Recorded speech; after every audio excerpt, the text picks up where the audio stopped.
As you can see, our kids are in the room with us. That is our intent. Moving forward, that we have one big prayer together. We have our Tiago, our Bruno. I think I see Bruno. Yeah, there he is. And Diego, Raphael, and all the inner children, all your inner childs that are here present here today. So, with that, we dismiss the children to go to the class. Oh no, you can't. um, you can go with Miss Agnes. Yeah. And today we have Leo back again with yet another parable. And I bet none of you have ever heard this parable before. But let us listen with an open heart as if we never have, because there's always something new to learn. Leo, please.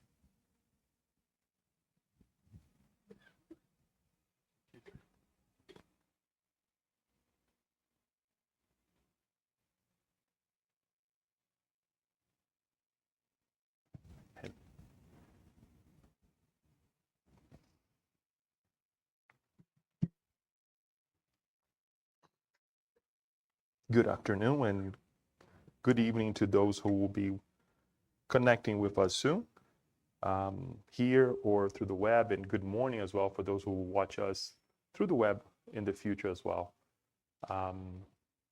Daniel, there is a little bit of, I would like to start by acknowledging our dear friend Paula, who previously have told us, we talked about this before, Leo. We presented the parable of the prodigal son before. And I say, no, I don't think so.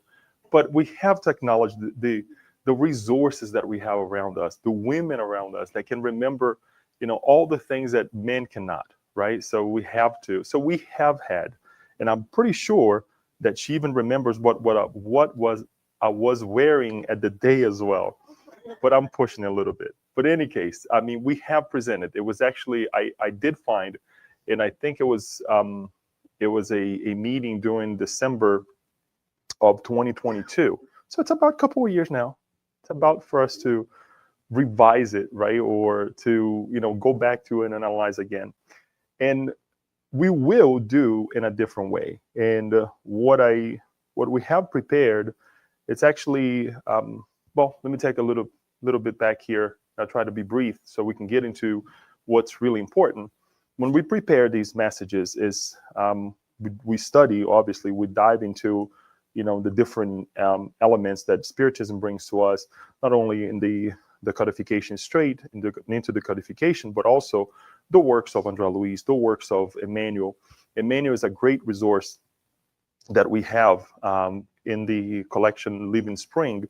If you take a verse of the parable, for example, or if you look, for example, Luke chapter 15, right, you will be able to see that in all of the books, and you can download the book and you can search for that specific chapter, and you will see that Emmanuel will analyze a verse of Luke 15, perhaps verse 13. He will take that excerpt and then he will give that explanation, right? That is one of the things that we do when we bring these teachings here. But today is a little bit different. We're going to analyze this a little bit under the lenses of John de Angelis on a book entitled In Search of the Truth, which is actually a book in Portuguese. It's not in English yet, unfortunately. But it is something that hopefully we will have in English as well, so that we can have we can present this again, or study the book as well, because Joana de Angelis takes not only this parable, but two other ones that we're going to talk about it, and brings her view with the help of the psychologist Carl. The name is lovely. Carl Gustav Jung, right? Where he, as we all know, he takes a deep dive on the idea of the balance of the unconscious and the conscious, right? analyzing the self, analyzing the ego, right? And the shadows that we have as well. And it's an amazing work. I don't have words to describe it. And for that, I cannot bring the whole thing because we would be talking for several hours here, right? But it is a beautiful book. It's an amazing book. Again, for those of us for those of us who speak Portuguese, I mean, it's there. We can buy the book and read it. But we'll try to bring some glimpses of what she brings when she's talking about this parable and the other two as well, very briefly. So it is going to be about this book. And one of the things that she highlights, bless you, one of the things that she highlights on the book as well is one of the things that we have been saying since we have been talking about the parables, right? The teachings of Christ, that this should be a better way for us to, live our lives better, and most certainly, a better connection with our Creator, the Father, right? When we talk about the Father, it's not my Father. I love my Father, but He's a human being. He's a spirit reincarnated on earth. He's not perfect. So I love that I was able to learn from his mistake, and obviously applying my life and saying I'm not going to be doing the same thing, hopefully, right? And that also brings me closer to him, or more charitable to him and to other people, to other parents as well, my fellow human beings, right? Because we look at the individual and say, who am I to judge, right? So all of these things, to only say the parables are not to castrate us. The parable is not to make us more judgmental. The parables are not for us to live a life that we, as we will see here, and look at a specific situation, say, this is wrong, this is horrible. Because at the end of the day, who are we to look at a situation and say, oh, I would have done better? We wouldn't. Who knows? Perhaps yes, right? But most of the time, if we look at it, just the anxiety that we get when we read these things sometimes, right? It's, when I say anxiety, in the good way, right? It's definitely an indicator that we're not better than these individuals, even today, over 2,000 years ago, after, right? So the idea is for us to look at it and have a better glimpse of life. How am I connecting with God? How am I connecting with me, with myself? How am I connecting with my brother, my sister, right? Those who live around me, right? So that is the idea, and I hope that we can bring this enlightenment, that we can free ourselves more and more, right? And more to come as well as we bring other teachings. For right now, we're kind of dying down on the parables. I think we covered enough, right? But the teachings of Christ, they're eternal, and there are many, many, many of them. Going back to the parable, this parable can only be found on the Gospel of Luke. As you can see, Luke chapter 15, verses 11 through 32. It is a continuation of Christ telling us three parables, and we have studied them, right? The first one is the lost sheep. The second one is the lost coin. And then the third one is the prodigal son. If we recollect, if not, I'll give a brief description here. They have something in common, or a couple of things in common. Something was lost, something was found. And there is a rejoice, right? There is a moment of rejoicing, right? Once the sheep is brought back, we're all together, right? The one guarding the sheep, he's happy again to bring that one sheep, right, that was lost. When the women loses the coin, loses the money, whatever value we're putting to it, she's happy and she's calling others. And we also have the figure of a man being called to rejoice with her because she found the coin. She found what was lost, right? And we use the idea of the coin, the drachma, right, to illustrate, because we, materialistic the way we are, right, we give a lot of value to money, right? So Jesus said, you know what, pertinent to use the coin, the lost coin. And in this case, the parable of the prodigal son.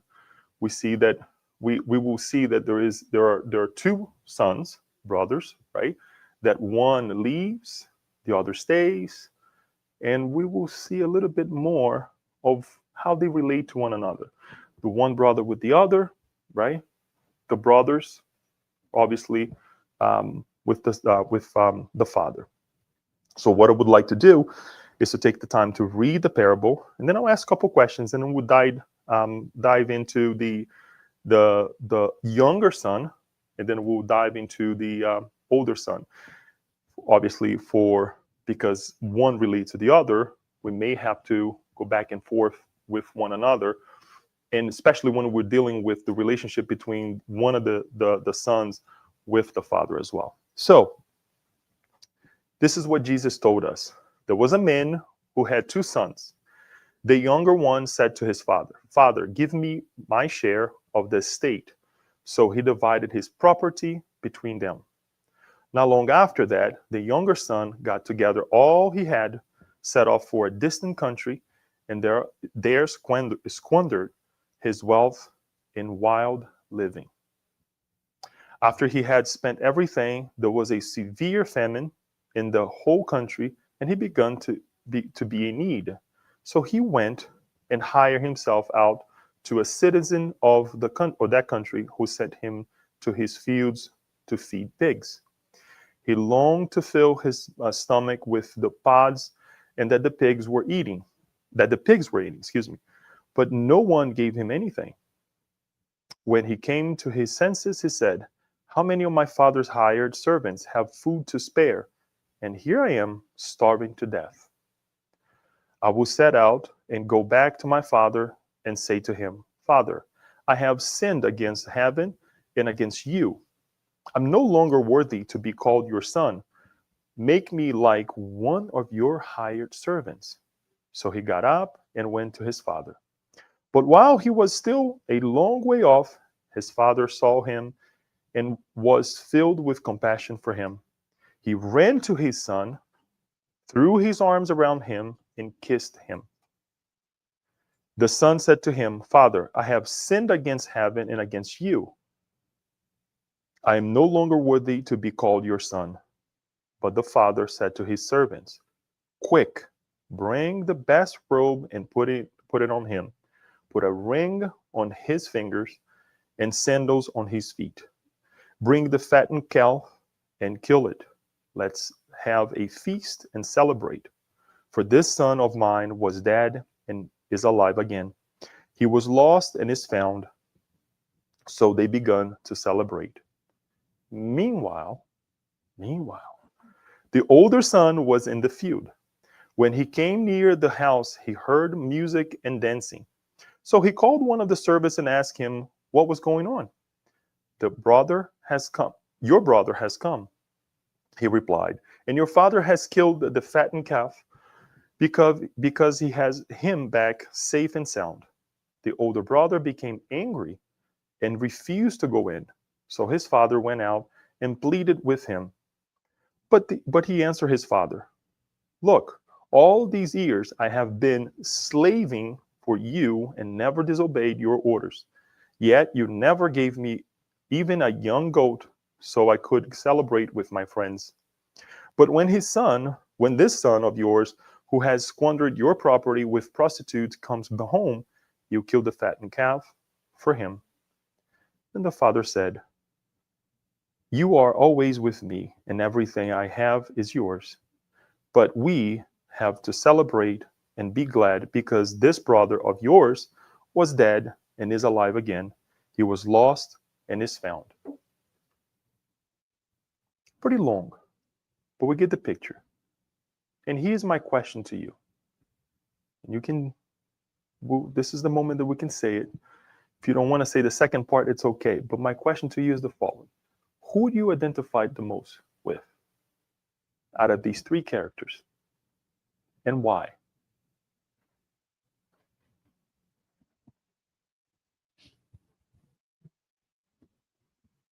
Don't be afraid. You can say it. Kirsten is ready with the microphone.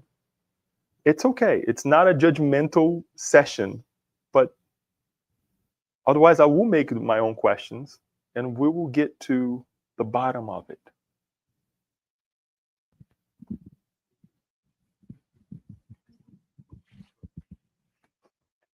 So, with the oldest.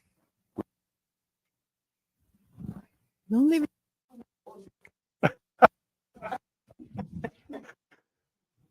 Tell me something that you think that that Talking about our Kirsten. this is to expose our very own flaws. Just being very materialistic, no even spiritual. Okay.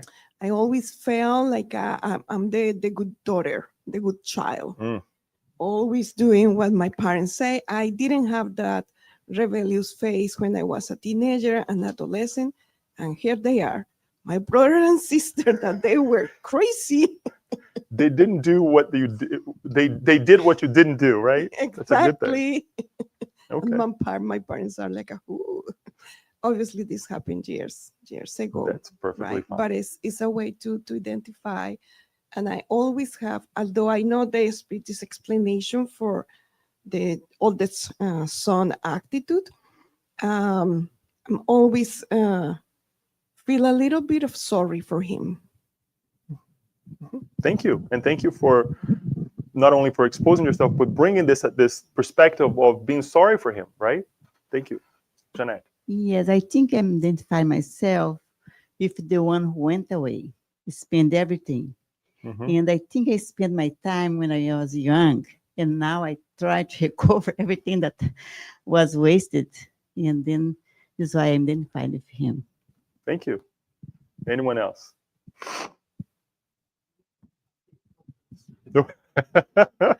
Everybody's scared. Well, there is one thing that I am. Kirsten, please. I identify with all of them a little bit. Okay. Good. Yeah. Any reason why?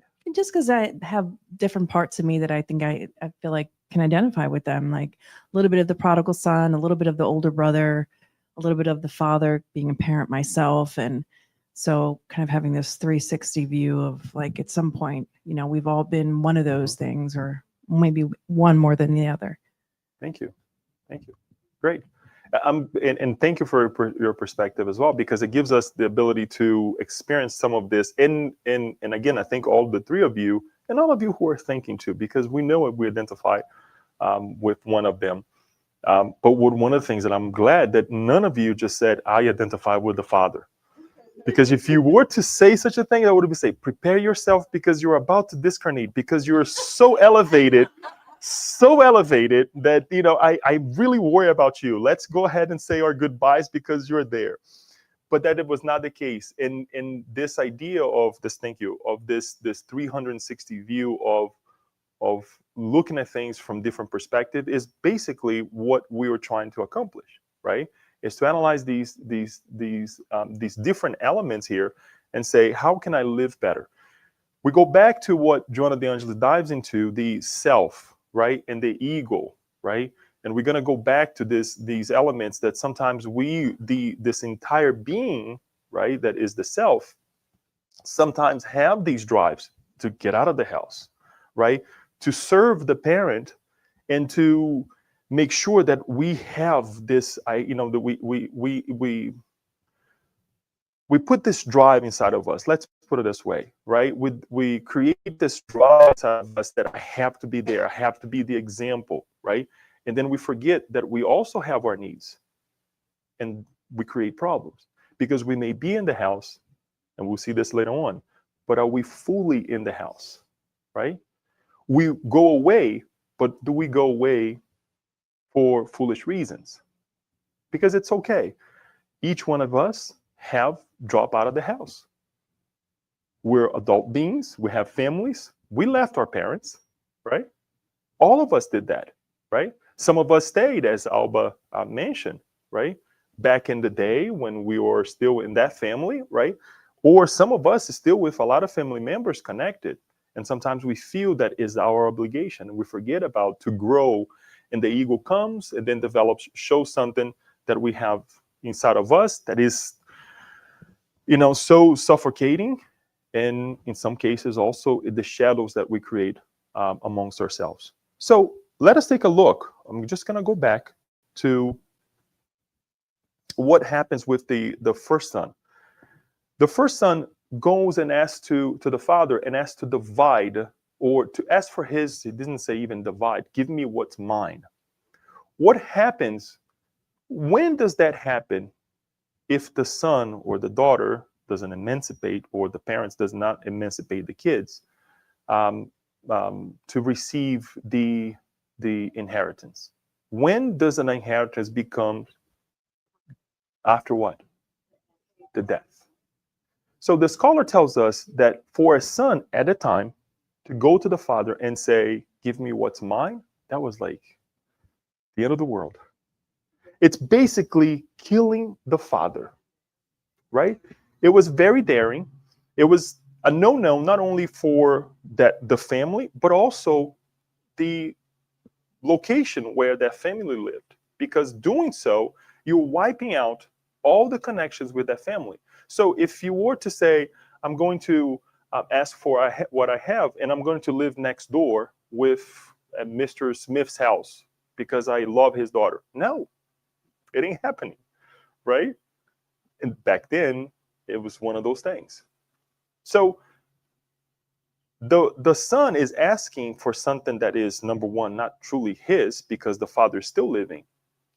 So it is this drive to have this defiance with the father, right? This feeling of, I don't need you anymore, right? This is give me what's mine. So we see the drive to leave the home is wrong from the beginning. When I'm saying wrong here is analyzing with our eyes, with our hearts that we have nowadays, right? With what we know.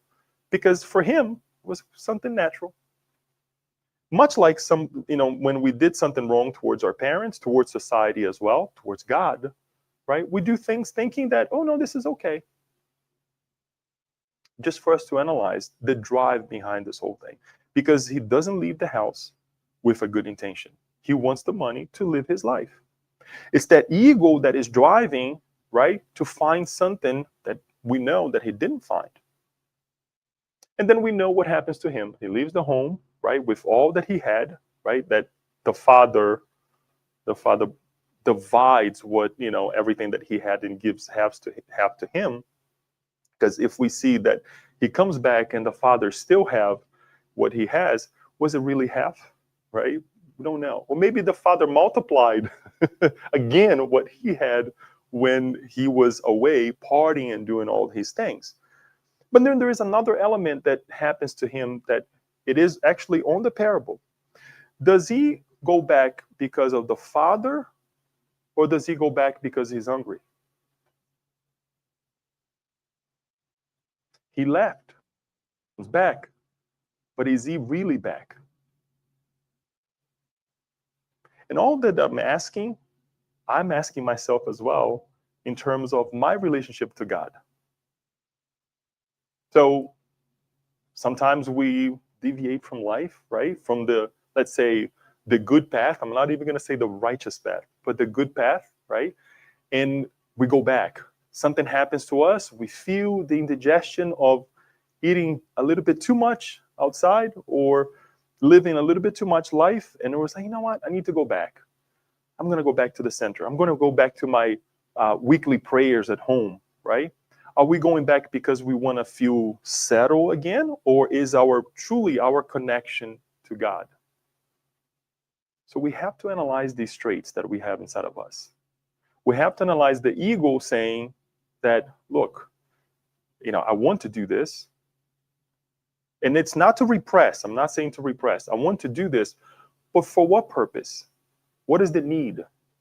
And it's okay to feel these drives because we're not perfect yet. It's perfectly fine to have the drive to do things that even society may deem, let's say, not good, right? And there are a lot of things that we may sometimes think that perhaps it's not even lawful, right? But it crosses our minds, it crosses our hearts. But then we have the parameters of life, thank God, right? Calling us to say, don't do this. We have examples like this that is actually reminding us not to fall into the same temptations. But we give a continuation to this. So when we get to the home, he says what? I am not worthy of being your son, to be called your son. I want to be your servant now. But what does the father do? It's a reappropriation of what he was before, giving him back the identity of a son, right? By giving him a robe, by giving him a ring, right? Shoes, not having shoes. And we see again the figure of the father, even though the intention of the son was not to be with the father, he wanted to have food, right? But the intention was, okay, so the intention was to have food, but the father was like, it's okay. We will provide, and you will be part of the family. And mind you, Jesus was telling this to a society that living. So sometimes it can be hard for us to see this and to connect with this, right? But we see this idea of reconnecting with the Son and with one another when we have a lost person in our lives, right? And that goes back to what Kirsten was saying, right? Seeing a little bit of this Father in us and saying, let's give some grace, right? What he did some time ago, right, was not right. But what can we do? How can we exemplify that perhaps if one day he has a do the same thing? The figure of the father running towards the son when the son killed him by asking for his inheritance, at that time, unheard of it, right? Because this father, at the time would be a father that would say, no, I don't want to see him ever again. He's done, wiped out.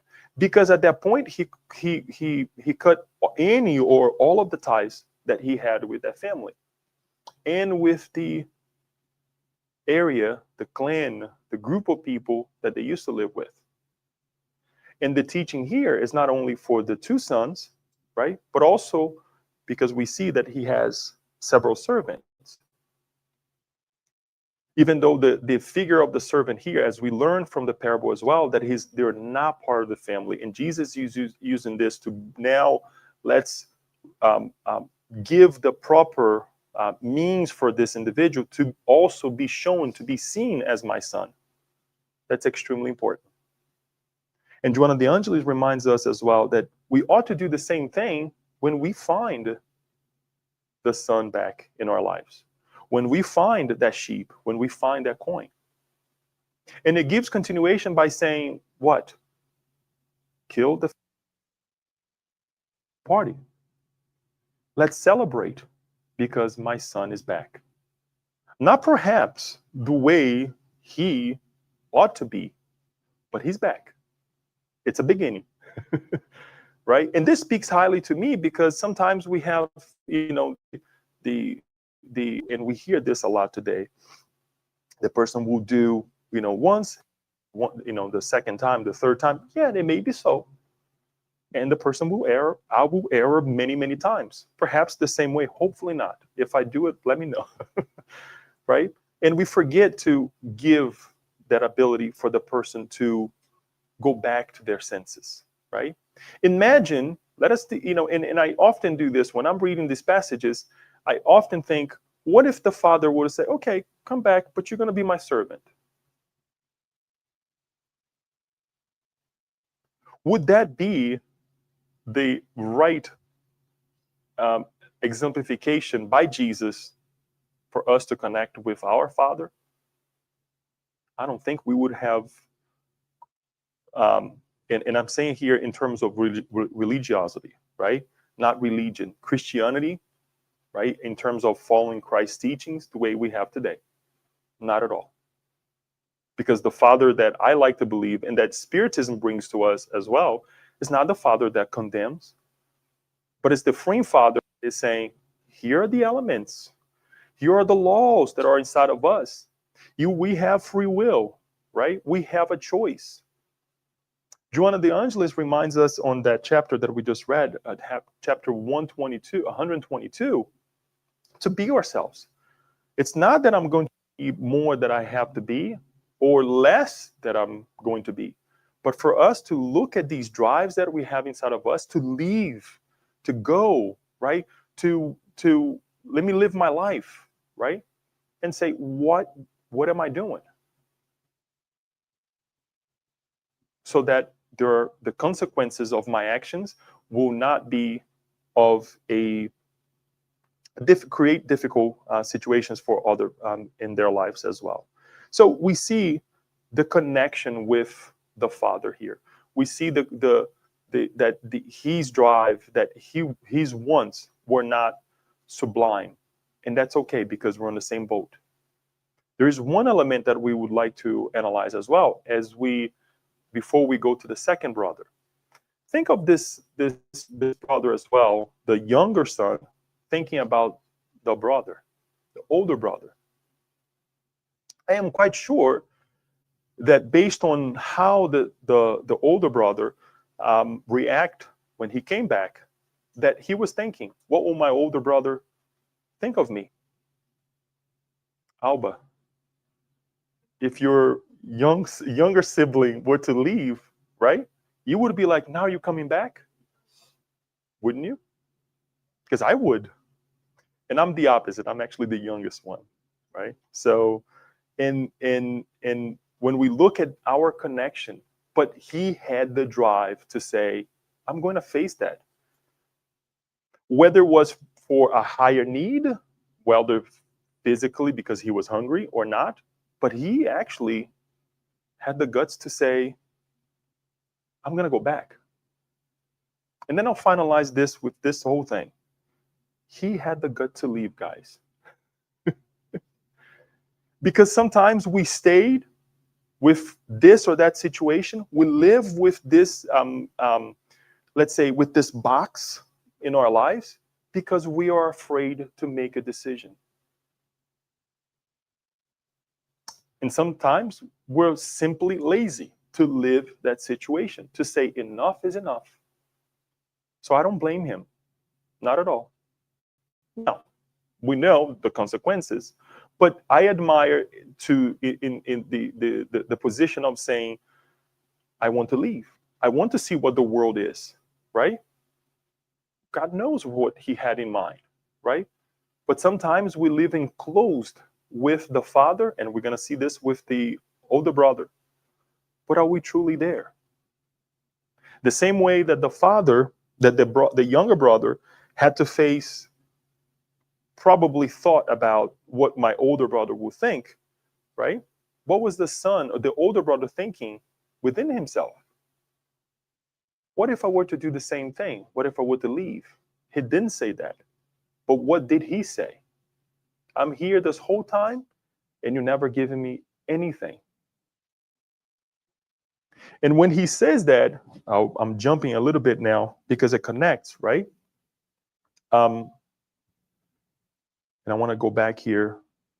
When his son of yours has squandered in the property, prostitute, okay, never gave me. Okay, you never gave me even a young goat, so I could celebrate with my friends. He wanted to celebrate with the friends, but not with the father. He wanted to celebrate with the father, with the friends, but not with his brother. Was it really part of the family?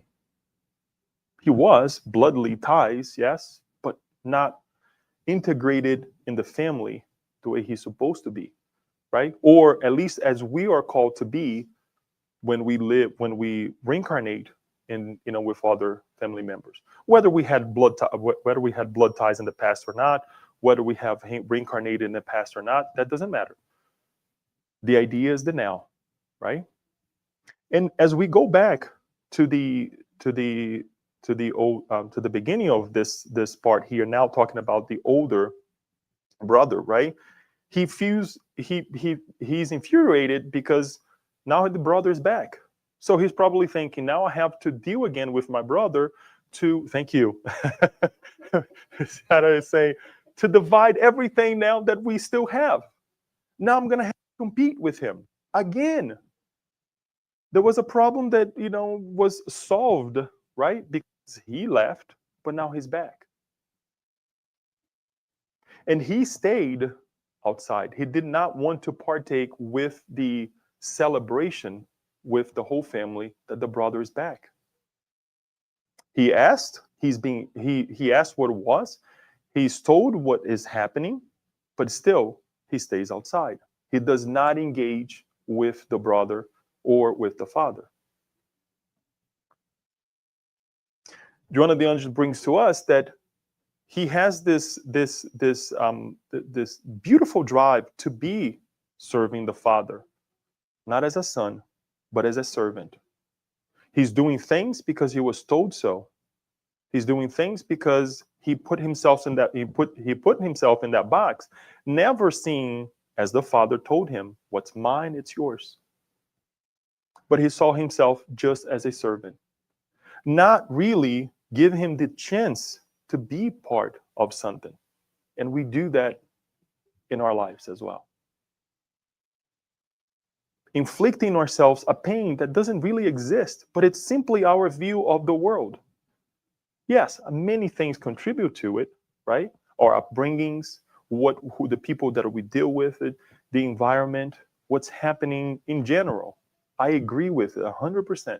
But at the end of the day, the ego that is driving us, or the shadow, as it is happening with the older brother, now bringing alive of something that the father never seen. He was just a great son because he did everything that I asked. But now he's super upset that the brother came back and not continue to partake in what the father is offering him, right? The reappropriation of the family, the getting together, right? The other friends, the friends of the younger son, right? Not having even that capability to say, it's my younger son. It's the little brother, right?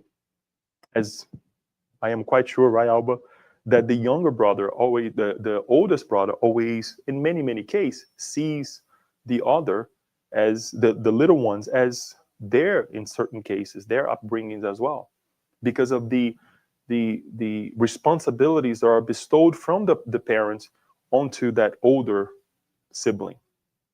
And that's not easy, to tell you the truth. Okay? Not that I was there, but I give thanks a lot to my two brothers, especially my older brother, that in many, many cases I had to, okay, I see you as a second father, but I also have to make my decisions, right? I know exactly what I'm doing, right? But it was that drive, because that's what my parents, because we have a, what is it, 6 years difference. So he actually was that older brother, always looking up, picking me up from school, taking me to school, doing this, doing that, while my parents, they had to work, right? And even now as an adult, we still have conversations that it's like, okay, I got it. I know what I'm doing. You don't have to say it twice, right? But it's that responsibility, right? But here's a little bit different, because he didn't see the little brother that way. He didn't want to partake with this idea. So going back to this unfortunate situation, who is, and then again, be careful how you process my question now. What is the toughest part of this parable? The first or the second one? And this is a rhetorical question, okay? Thank you, Kirsten, sorry. This is just something for us to think about it. Because when we talk about the prodigal son, we are focusing on the one who left the house, right? But what about those who stay behind and are just there? What about the moments that we are partaking with one another, but we're just there, right? We're just there filling a space, not only with our family members, work. Sometimes we come to the Spirit Center, it's the same thing. Oh, Leo speaking. I'm just there. No, I'm just kidding. But we have to look at these things a little bit different. We have to look at these moments of our lives a little bit different. And then we finalize with the Father, right? I want to put a little bit of emphasis on the Father here, because ultimately it is the discovery of the self, or the, I shouldn't say discovery, but the self driving everything, right? Is when we will be able to one day bring the unconscious in balance with the conscience, right? When we'll be able to be whole, right? Whole again, right? And look at these situations of life and say, I will do everything for that lost sheep. I will do everything to find that lost coin. I will do anything and everything to find that son that is lost. And when I do, I will go towards it. The drive to get out and go kiss the son is amazing. Think of the son, and I heard this by a speaker. I think it was Rosando Kingsley. Yeah, he said it's something really interesting. That one time when I was listening to him talking about this parable as well, that the son, when the son saw the father approaching and running, he's like, I'm gonna get a beating. Isn't it true? It's like, I'm gonna get a beating right now. Oh my God, what is he? And then when the father comes and kisses the son, imagine what had happened to that heart. The disarming, the guilt washing away, right? The difficulty had endured. Yes, he created. The responsibility is totally his. But all of that madness being washed away. Only a good father would be able to do that. Because I can't. Only a whole father would be able to do that. Right? And this is the father that Jesus is telling to these people of his time and to all of us, inviting us to also reconnect with our Father. That there is a choice, right? There are possibilities that when we lose ourselves, that we can be found. But we have to want to. If we go back to the younger son, we will see that he came to his senses. He said, whatever drive it was, we already talked about it. But he came to his senses and said, I'm going to go back to my father's house, no matter what happens. No matter if I have to see my father, my older brother, whatever, if he's going to accept me as a son or not. He didn't even connect with the idea. He did say, I don't want to be the son, but I want to be a servant, right? He wanted to go back to that life again, but he had the drive to do so. And we also have been there, right? We also have been there. When the second son comes to the father, questioning him, what are you doing? Well, think about it. It's his property. He does whatever he wants. It was not there. He actually, the father in this case here, created everything, multiplied everything. There is a labor from the kids, yes, but if it wasn't for the father, they wouldn't have anything. Because if there were servants, those servants didn't have the same, let's say, upbringing or options in life or conditions in life. But the father created everything. And the father tells the son, what's mine, it's yours. So what is our connection with the Father, our creator? What do we see? There are moments of our lives that we go back and say, what are you doing? Why do I have to endure these people around me? Why do I have to endure this job? Why do I have to endure whatever we're going through in life? The difficulties of the physical body. The answers of God, right? I hear it, But the Father is saying again, calm down. Take your time. It's going to get better, right? There are other ways to see life. There are other ways to see your brothers and sisters, right? And then we're called to reconcile.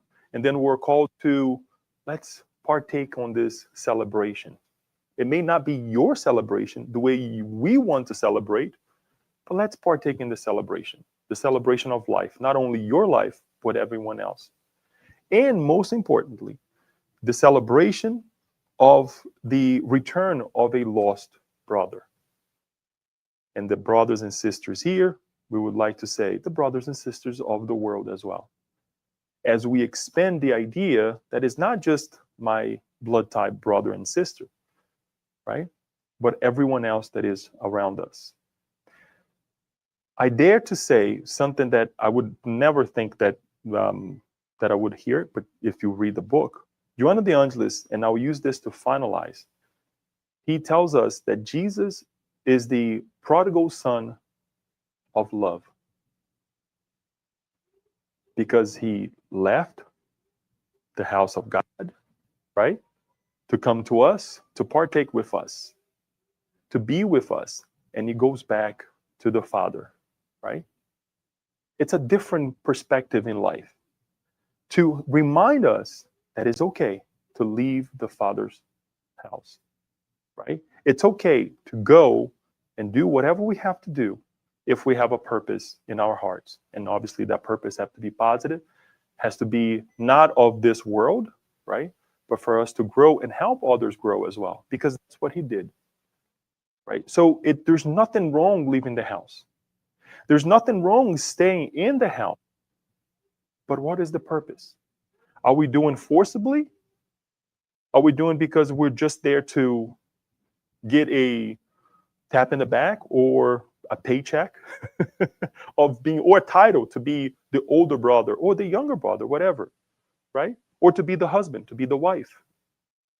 No, it's not just about a title. It's not just about filling up a space, but to communicate with one another, to be with one another. When I say communicate, it's to, look, I'm upset. I don't like this. I don't like that my brother left us here by ourselves, right? If the older brother have had this conversation with the father prior to this happen, things would have been better. But it seems that he never did. If the younger brother were to say to his father, look, I'm having these thoughts, I would like to get to know the world, the father would say, let's ponder about this. It is a possibility. We can go ahead and break everything, but this may be the consequence, this may be the other consequence, we don't know. But you have a choice. Things would have been much better. But Jesus, knowing us, being the prodigal son of love that he is, right? He does what? He tells us the parable just as it usually happens. Just as we see unfold in our eyes, in our lives as well. Nothing different. It only changed the zip code. It only changes the zip code, right? Obviously not to this extent, right? We hope not. But it happens to all of us. When I read these things, as we were preparing this as well, I go back to the moment that I had the conversation, with my parents. I'm going to the United States, right? And often I hear my mother saying, oh, the house was so empty, right? And I go back and I'm like, wow, it was pretty tough, right? I cannot really put myself on her shoes because she felt it. I wasn't there, right? And even if there, I mean, it was her feeling, right? So we have to validate. And guess what? My older brother stayed. And I'm saying this because it is difficult, right? It is difficult. These are the difficult moments that we go through in life, and I had to make a choice, right? Could have stayed, but then not staying. Right? The validation of our decisions is crucial for us to live let's say, a more fulfilling life. When we validate that I did what I did, not to be oblivious. No, I'm not saying that. I did what I did because those were the resources that I had at the time. These were the feelings that I had at the time. I'm not saying that it's okay that we're going to, put a blanket over. No, I'm not saying that. But for us to understand and say, if it was wrong, and if we deem wrong, now that we have a better perception about life, we're going to look back and say, at least one thing, we're not going to do it again. And if we have someone near us that we can give a word and say, about this, because I know of a person, we don't have to tell about ourselves. I know of a person who have done this before. And perhaps we will make their life better. Not only of that person, but the parents, the older brother, the younger brother, whoever that may be. Because that way we're impacting one another, right? So we'd like to open for some questions and some comments as well to hear your perspective about this. But it's for us to integrate ourselves, for us to look at these three cases here, right? Or maybe the servants as well. And as we stand back and look at the situation, sometimes we also take this perspective, right? I don't want to be part of this mess, right? The family feuds that we see in life, I want to be the spectator, right? And what we're doing, we're not integrating ourselves. The idea is for us to be more fulfilling with one another, be there for one another, right? And analyze when we have the drives, when the ego is saying, do this, you're better than this or not, right? We'll say, you know what, wait a minute, what is this coming from? Something that we oppressed in the past, or we oppressing recently, or even the shadows, like the older brother, who was the son. But then when something like this happens, he shows himself as he truly is, right? So I hope this helps and gives us a glimpse of what Joanna D'Angelo is bringing to us as she helps us analyze this moment, this parable as well. Kirsten, if anybody has any questions, any comments that you'd like to bring.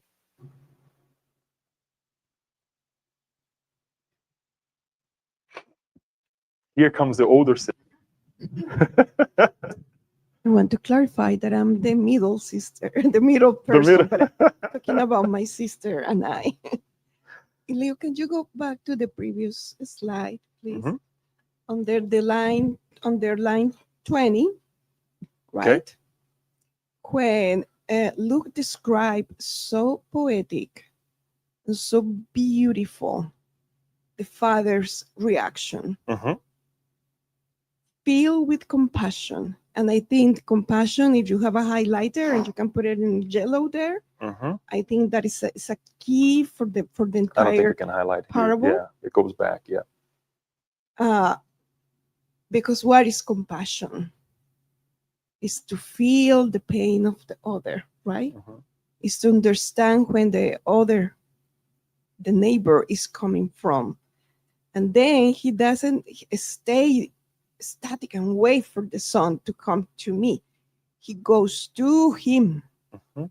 and hug him and kiss him, which is a very rare reaction for a father at the time, right? Because they have their roles. It's most for a mother, let us say. But that really called my attention. And also it called my attention that in the whole parable, the only character that is full of compassion and love is the father. Mhm. The father loves the two sons equally, right? Because he welcomed the prodigal one, and Mhm. celebrates. And everything that he has is of the older brother too. It doesn't seem like there is love between the two brothers. Probably they will learn afterwards, Mhm. but it's a constant there. It's the love of the father pulsating and moving, reuniting these two individuals in his home. Thank you. It is a great point that you bring. There are three elements here that I would like to remind everyone. The number one is, who was Jesus talking to? The Samaritans. When he brings when Luke describes the three parables, as we mentioned, the trilogy here of these three parables of losing, finding, and rejoicing and feeling compassionate, right? He was talking to the Samaritans. So it's that reminder that you are lost, but you will be found. Because the Samaritans, right? We have the parable of the Good Samaritan. They all connect, right? That the Good Samaritan did what he was supposed to do, and others just passed along the road, right? So you start connecting one thing to the other, and it's like, wow. And obviously, Jesus describing this Father here, the way he's described, that is representing our Father, our Creator. And the last point to connect with what you said is that there is no repudiation at all. There's no questioning of the Father when we go back. So if we think we owe something to God, God loves us.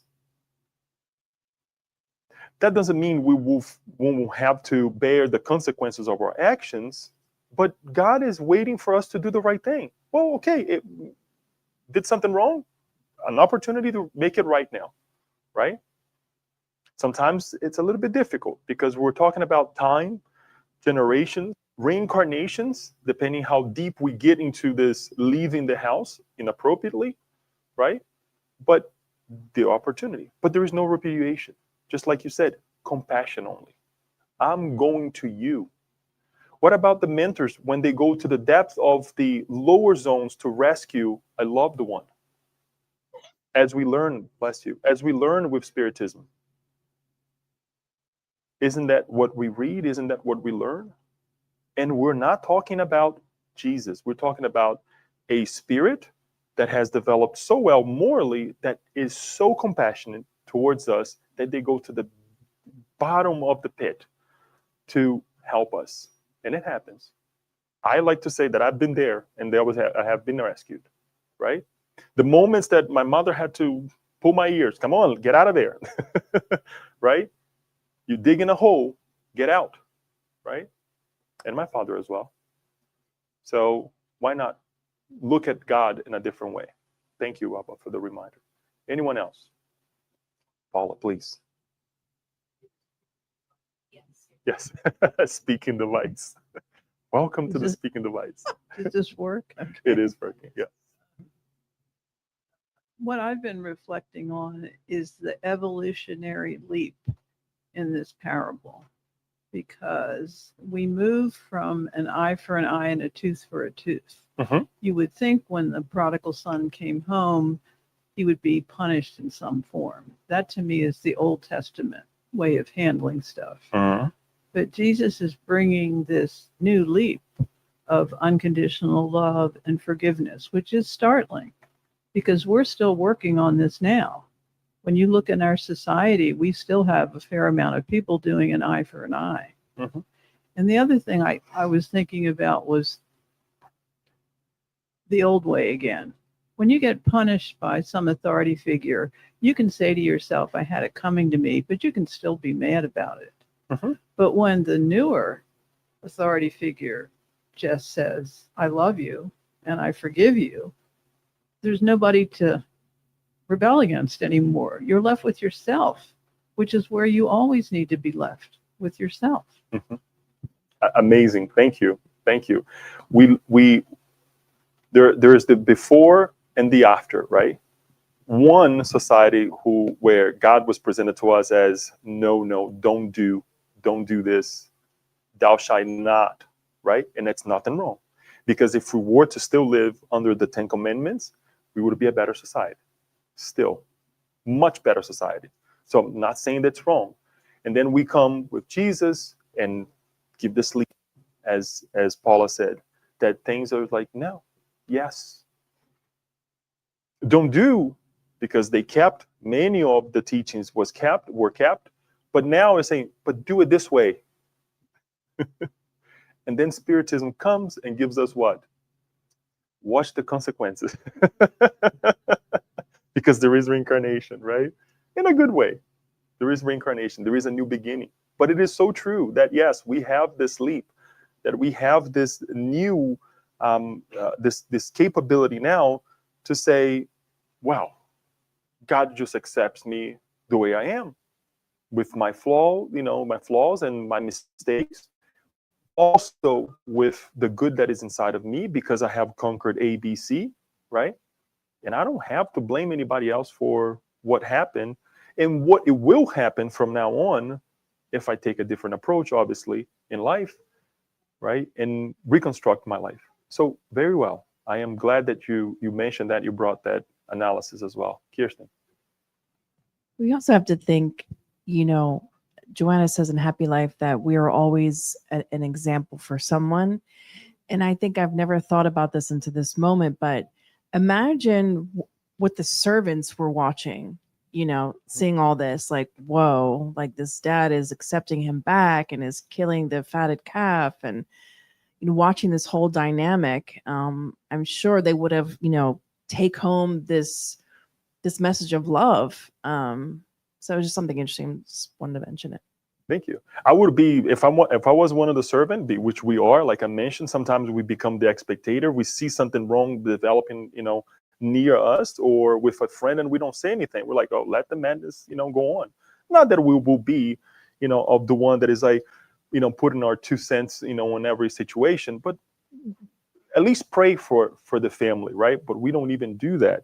But I thank you that you bring the perspective, because it takes us out of that position of being the spectator of what's happening in the world and being oblivious to it, but also saying, you know, I cannot be the son, but can I be the cousin, right? Because this uncle is so nice, you know. So it's the reconnecting with, or even saying, can I also be your son, right? Can you also be, you know, of my tutor or the ones that, you know, watched over me, right? And again, is our reconnection with God, is us reconnecting with this God that is so demanding, so imposing, right? That's going to be punishing us for A, B, or C in our lives. But it's not that. And this is what Joanna de Angelis, and this obviously is what the Spiritism brings to us, right? That is the reconnection with our dear Creator, the reconnection with us, right? Love yourself, right? Love others, right? And God above everything. So that is the idea. We hope that this can alleviate some of the pain in our lives. Most importantly, to all the stigmas that we have created, that we are created to be punished, or at least most of them, right? Because things don't change overnight. And I'm not saying this in a negative way. I'm saying this to myself as well. But at least for us to, when we think that we're going to be punished, no. Think of this loving Father who's running with compassion towards us, who's giving us life, who will continue to give us life, whether in this physical body, whether in the next life, and so on and so forth. So we thank you for this moment, for this retake on the prodigal son, right? Hopefully it's much better than what we had presented before. And if anything, I will finalize with this reminder of Joanna de Angelis that, you know, the moments that we have shared these parables in the past, I'm hopefully not saying, I would like to include as well the moments that I shared here, that they were not moments that castrated us. And I'm using the word because sometimes we or enclosed us in a box in a judgmental way to make us leave whatever, live our lives in a way that we are afraid to even be ourselves. Be the prodigal son, but be the prodigal son with a good purpose. Be the older son, but be the older son that is there for a purpose. Hopefully, all of us pretty soon will be the Father. That all of us will be together to, let's go ahead and rescue this person. Let's run for this group of people that we will be rescuing in the future. And it's not far, right? If we have to rescue someone, let us call one another to say, I need help. You don't have to say the full, but I need help to rescue someone, right? And we can do that now in our lives. So thank you so much. And we will go ahead and pass to the second part. We'll not have the passage tonight, but we will say a prayer and a short visualization and a prayer, so we can go ahead and be together for the event tonight. Thank you.